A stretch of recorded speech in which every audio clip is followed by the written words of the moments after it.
Ауду биллахи минеш шайтанир раджим. Бисмиллахир-рахманир-рахим. Ал құрметті жамағат, Иаля Сунан кітабын тағы да ашып жатырмыз. Дәлел дәйектер, әрбір ісіміз бидағат емес, барлығы сүннет жолменен. Пайғамбарымыздың саллаллаху алейхи вассаламның сүннетімен. Бүгінгі тақырыбымыз фи баъди адаби дуа, дұғаның әдептері. Дұға қылған кезде көп адамдар біздің дұғамызға қарап бидағатшылар деп айтады.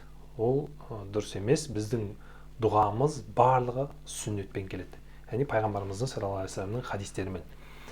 Ең бірінші хадисті оқиын. عن عمر رضي الله عنه قال كان رسول الله صلى الله عليه وسلم إذا مد يديه في الدعاء لم يردهما حتى يمسح بهما وجهه.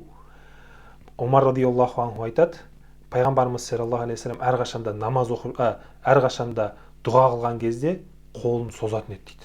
Қолын кәдімгідей былай созатын еді. Сөйтіп бетін сүртпейінше былай, біз бетімізді сүртеміз ғой, осылай сүртпейінше қолын қайтармайтын еді дейді. Сол себептен де біз дұға қылған кезде қолымызды көтеріп бетімізді сипағанымыз бұл да сүннеттен. Енді бұл хадисті даиф дейтін адамдарға айтайық.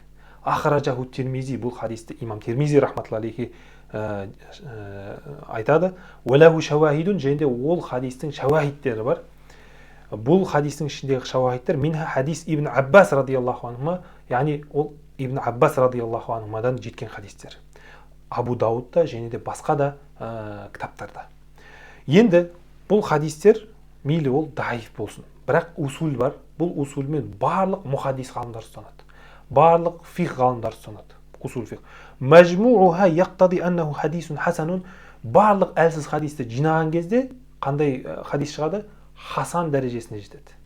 Ал енді тыңдаңыздар, кім болсын, вахаби салафилердің шейхтері болсын, біздің усулдардың кітаптарда болсын, сұрасаңыздар, егер де бірнеше даиф хадистер жиналса, онда қандай дәрежедегі хадиске дейін жетеді деп сұрасаңыздар, барлық ғалымдар сіздерге айтады, ол хасан дәрежесіне жетеді дейді. Ал хасан дәрежесіне жеткен хадис ол не? Ол уджубул амал биха. Оған амал жасау уәжіп. Енді біз бетті сипау, дұғада бетті сипауды уәжіп демейміз, бірақ бұны адабу дуа деп айтамыз. Яғни дұғаның әдептері деп айтамыз. Келесі.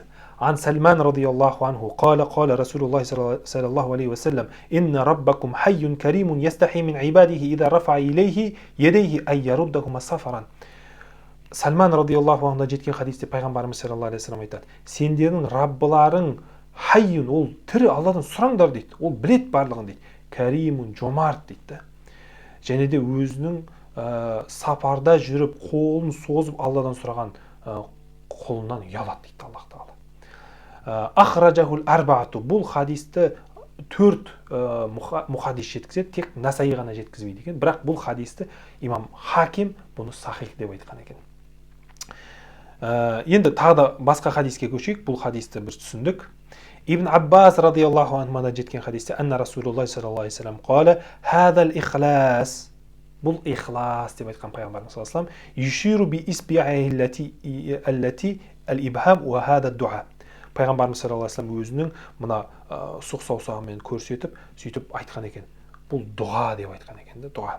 Фарафа ядейхи хадва манкибейхи. Сөйтіп пайғамбарымыз саллаллаху алейхи вассалам өзінің қолын мына иыққа қарама-қарсы бүйтіп көтерді дейді. Ва хадал иптихал. Бұл не деді?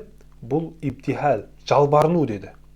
Фарафа ядаху маддан. Сөйтіп пайғамбарымыз саллаллаху алейхи вассалам қолын бүйтіп қатты көтерді дейді. Көрдіңіз бе? Яғни хадисте келеді, мына қолды өйстіп көтерсеңіз, бұл ықылас дейді. Ықыласты сіз Алладан сұрайсыз.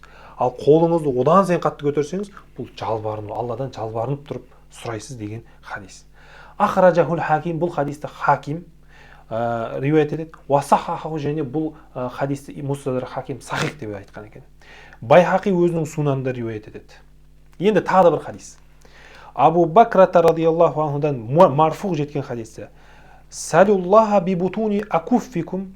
Алладан сұрайтын болсаңдар, алақандарының ішкі жағымен сұраңдар дейді. Міне. Би бутуни акуффикум дегеніміз осылай сұраңдар дейді. Уала тасалуху би зухуриха. Сырт жағымен бетіп сұрамаңдар дейді Алладан. Көрдіңіз бе? Бұл хадисті осылай түсінеміз. Раваху Табарани фил Кабир, бұл хадисті Табарани Кабир кітабында жеткізеді. Қала шейх, сөйтіп шейх айтады, хадисун сахихун дейді, бұл хадисі сахих деп айтқан. Келесі. Ибн Аббас радиаллаху анхумадан марфу, пайғамбарымыздан тікелей жеткен хадисте. Безиядетен тағы да өзі қосып айтқан екен. Ибн Аббас радиаллаху анхума тағы да қосып сөз айтады. Файда фарағтум фамсаху бихима уджухакума. Егер де сендер дұғаларыңды бітірсеңдер, фамсаху бихима уджухакума. Беттеріңді сүртіңдер дейді пайғамбарымыз саллаллаху алейхи ва саллям айтады. Ибн Аббас радиаллаху анху айтады. Өткенде бір комментарийде бір кісі айтқан еді. Сахаба айтты ғой, соның амалын жасамайсыңдар ма дейді. Міне Ибн Аббас радиаллаху анхума дұғадан кейін беттеріңді сипаңдар деп айтып жатыр. Ал енді осыған амал жаса. Осыған амал жаса. Ибн Аббас радиаллаху анхума ол сахабалардың, ғалым сахабаларының қатарынан болады. Раваху Абу Дауд, бұл хадисті Абу Дауд, Байхақи өзінің сунанында жеткізеді, және де имам шейх, яғни Байхақи рахматуллахи айтады, хадисун сахихун деп айтады. Бұл хадис сахих. Тағы да бір хадисте. Енді حدثنا مسدد حدثنا أبو عوان عن سماك بن حرب عن عكرمة عن عائشة رضي الله عنهما زعم أنه سمع منها. Бұны Айша радиаллаху анха жеткізеді. Ол пайғамбарымыз саллаллаху алейхи ва саллямнан тыңдаған екен. Аннаха раати наби саллаллаху алейхи ва саллям, пайғамбарымыз саллаллаху алейхи ва саллямның дұға қылып жатқанын көрген екен. Яду рафиан ядайхи, пайғамбарымыз саллаллаху алейхи ва саллям қолын созып тұрып дұға қылған. Сонда дұғасында айтқан екен: "Я Раббым, расымен де мен адаммын, мені азаптама. Қандай да бір адамды, мүмин болған адамға мен зияным тиіп кетсе, қандай да бір адамды ұрыссам, сол үшін мені азаптамашы" деп Алладан сұраған екен. Равахул Бухари, бұл Бухариде келген хадис. Фи джуз'i раф'ил ядейни, раф'ул ядейн деген бапта келтірген. Тағы да хаддасана Муслим, имам Муслим рахматуллахи келген хадис. Енді Ибрахим ат-Тайми жеткізген хадисте ахбарани ман раан наби саллаллаху алейхи ва саллям, пайғамбарымыз саллаллаху алейхи ва саллямды көрген адам маған риуаят етіп жатыр дейді. Ядуу инда ахжари зайт, пайғамбарымыз саллаллаху алейхи ва саллям жаңағы бір зәйтүн ағаштың жанында дұға қылған, баситан каффейхи, алақандарын жайып дұға қылды дейді. Былай қараңызшы, былай. Мынаны сен бидағат деп айтасың ба? Равахул Бухари, бұл хадисті Бухари рахматуллахи риуаят етеді. Сайб ибн Халлад радиаллаху анхудан жеткен хадисте: "Кана Расулуллахи саллаллаху алейхи ва саллям ида са'ала Аллаха жa'ала батина каффейхи илейхи." Пайғамбарымыз саллаллаху алейхи ва саллям Алладан сұраған кезде өзінің алақандарын бүйтіп жаятын дейді. "Ва ида иста'ада жa'ала захирахума илейхи." Ал Алладан пана тілеген кезде бүйтетін еді дейді. Мынандай хадис бар, мынандай хадис бар. Бұл хадис бар. Бұл хадис қаяқтан келеді десеңіздер, раваху имам Ахмад. Имам Ахмадта келеді. Яғни Алладан сұрасаң бүйтесің, Алладан пана сұрасаң, "Я Аллах, мені сақтай көр" десең, онда бүйтесің. Бұндай да хадис бар екен. Бұны біз жоққа шығара алмаймыз. Би иснадин хасан, хасан хадис, Жамиу сағирде келеді. Ан Умар радиаллаху анху қала закара ли, маған ескертті дейді. Яғни пайғамбарымыз саллаллаху алейхи ва саллям ескертті: "Анна дуа якуну байна самай вал ард." Дұға аспан мен жердің ортасында тұрып қалады дейді. "Ла ясуду минху шейун."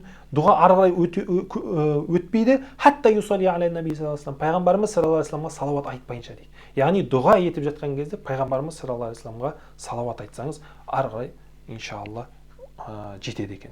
Раваху ибн Рахавей би санадин сахихин.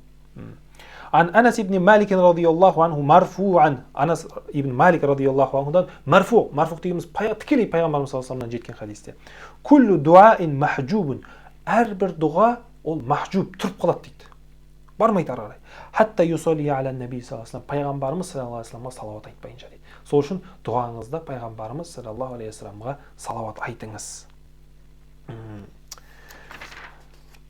Енді соңғы хадисті оқиық. Ибн Мас'уд радиаллаху анхудан жеткен хадисте: "Ида арада ахадукум ан яс'алаллаха шей'ан фалябда бихамдихи." Алладан егер де сұрайтын болсаңдар, бірінші Алланы мақтаңдар. "Вассана алейхи бима хуа ахлуху." Алланы ұлықтаңдар. "Сумма юсалли аля наби саллаллаху алейхи ва саллям." Одан кейін пайғамбарымыз саллаллаху алейхи ва салламға салауат айтыңдар. "Сумма яс'ал бa'д." Одан кейін қалаған нәрсеңді сұраңдар дейді. "Фаиннаху аждару ан янжаха ау юсиба." Бұл сендердің дұғаларыңның қабыл болуының бір үлкен бір себептері дейді. Осындай біздің дұғаның әдептері бар. Бұл әдептердің барлығы сахих хадиспенен бізге жеткен екен. Ал құрметті жамағат, әрбір іс үшін адамдарды бидағатшы деп жамағатымызды бөлмеңіздер.